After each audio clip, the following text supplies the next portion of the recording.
Good morning. In last lecture we have seen common emitter configuration of a transistor. In this lecture we are interested to discuss in common collector configuration of a transistor. We have already discussed common base configuration, common emitter configuration, and today we are discussing common collector configuration of a transistor. Among these three configurations, where common collector configuration is utilized, what are the applications, how the characteristics of this common collector configuration of a transistor, I mean input characteristics and output characteristics, we shall discuss in detail. This lecture is for again BSc second year physics students, paper number 9, basic electronics. Now we discuss common collector configuration. This is the third configuration. It is to be said CC configuration also. In this CC configuration, the base terminal of a transistor serves as the input. The emitter terminal is the output and the collector terminal is common to both input as well as output. I mean collector terminal is common to input and output. Input is provided between base and collector. Output is taken from emitter and collector. So here I will show you in figure how collector is made common. Among these three electrodes, this is emitter, base, and this one is collector. Here input is given in between collector and base. Output is taken between emitter and collector like this. Here it is shown also output like this. Here this diode is base diode and this diode, both are biased. So as shown in figure, direction of base current is like this, collector current is like this, and emitter current is like this. Now as collector is common to both input and output, hence it is named as common collector configuration. The input is applied between base and collector, while output is taken from emitter and collector. In common collector configuration, the collector terminal is grounded, so that it is also said to be what? Grounded collector configuration. Why it is said to be grounded collector configuration? Because collector is common to both input as well as output. In common collector configuration, the collector terminal is grounded, so the common collector configuration is also known as what? Grounded collector configuration. Sometimes collector configuration is also referred as emitter follower. This remember, question may be asked in examination. Describe in short emitter follower configuration, voltage follower, common collector amplifier, CC amplifier or CC configuration.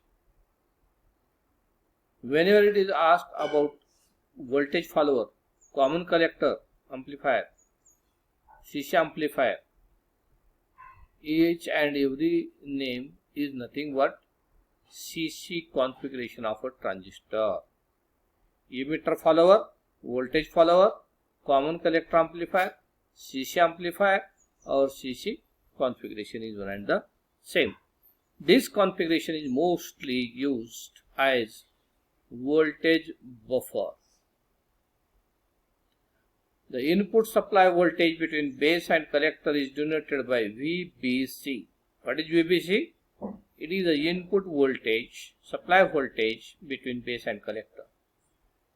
Whereas the output voltage between emitter and collector is denoted by VEC.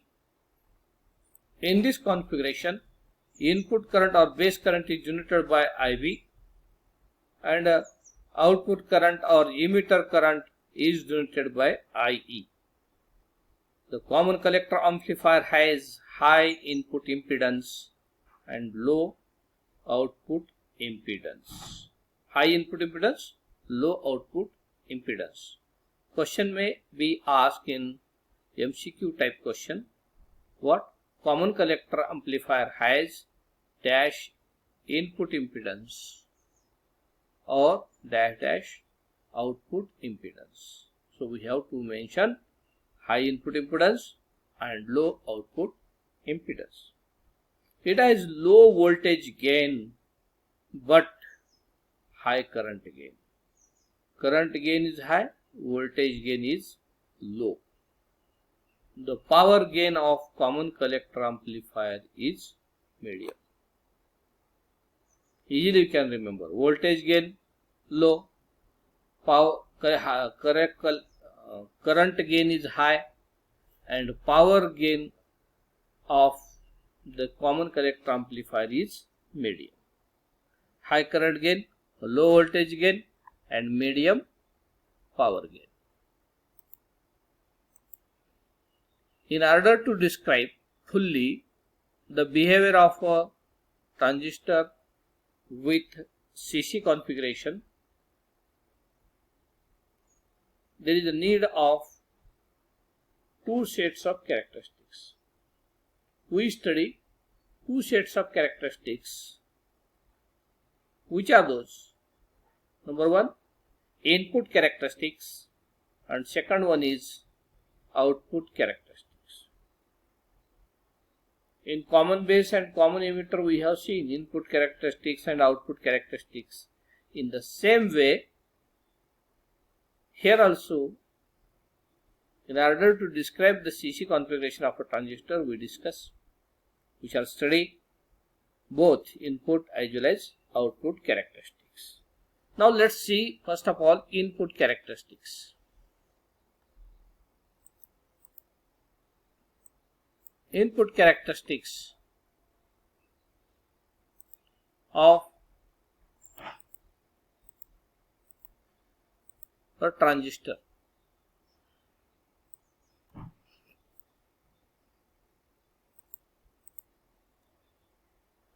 Yes, in common collector configuration. The input characteristic describe the relation between input current, base current, and the input voltage or base collector voltage. Relationship between IB and VBC.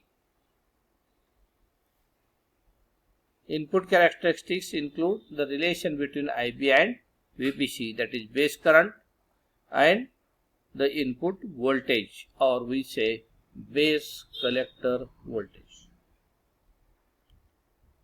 Here also we first of all draw a Cartesian coordinate system, x-axis and y-axis, vertical line y-axis, horizontal line x-axis represents, and their intersection represents origin. The input characteristic or input current or base current is taken along y-axis as it is a dependent quantity, whereas the input voltage is taken along x-axis, that is a independent quantity.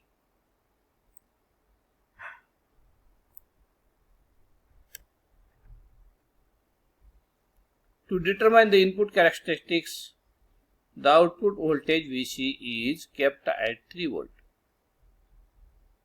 and the input voltage VBC is increased from 0 volt to different voltage levels with the help of this rheostat arrangement. We are going to change potential difference across base and collector so that there is a variation in the base current. A relation between VBC and IB we want for the study of input characteristics. So while measuring the base current with the corresponding values for the corresponding values of VBC, one has to keep this voltage, I mean VEC, constant. Initially, VEC is to be taken as what? 3 volt. Then by varying VBC, we have to record, we have to measure, we have to observe the corresponding values of IB. So first of all, it is kept a constant for 3 volt. VEC is kept constant at 3 and the input voltage VBC is increased from 0 volts to different levels for each of input voltage VBC. The corresponding input current IB is noted. The curve is drawn between input current IB and the input voltage VBC at constant output voltage VEC, that is 3 volt. Then we obtain such a graph. By taking instead of 3 volt, you can take 5 volt VCE, VEC or VC. Here what happens? Here VBC is taken along x-axis and here IB is taken along y-axis. Then we can obtain such type of graph. Here graph. So, what is there? We shall study the nature of the graph. The output voltage VEC is increased from 3 volt to different voltage levels, say for example 5 volt, then kept constant at 5 volt while increasing the output voltage VEC.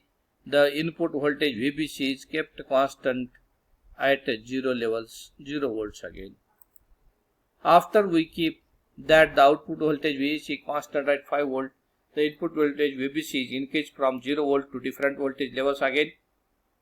For each input current IB, for each input level voltage VBC, the corresponding input current IB is noted. The curve is drawn between input current IB and the output voltage VBC and the input voltage VBC at constant output voltage VEC 5 volt. This process is repeated and we obtain different readings for different VEC. By recording the IB for the different VBC levels, we can obtain such a graph. The output characteristics describe. This is about the input characteristics. Now we shall discuss. Yes, in this way, by varying this VBB, we will obtain different levels of base collector voltage and we record the corresponding values of input current, I mean base current, by keeping this voltage, I mean voltage emitter collector voltage constant. Initially we shall put this value for 3 volt. Then by varying VBC, we record IB and we draw such a graph. This graph we draw. This is first case when VCE or VEC is 3 volt. In the same way, by taking VEC as 5 volt, we have to again vary. This we should keep 5 volt, and by varying VBC with the help of VBB, we can record the corresponding values of base current, I mean input current, and we shall draw with the help of collected information, recorded information, or recorded values of VBC and IB, we shall draw such a again graph with VCE 5 volt. In this way, if this process is repeated, then we will obtain such type of nature of the graph, and this is nothing but what? The input characteristics of a transistor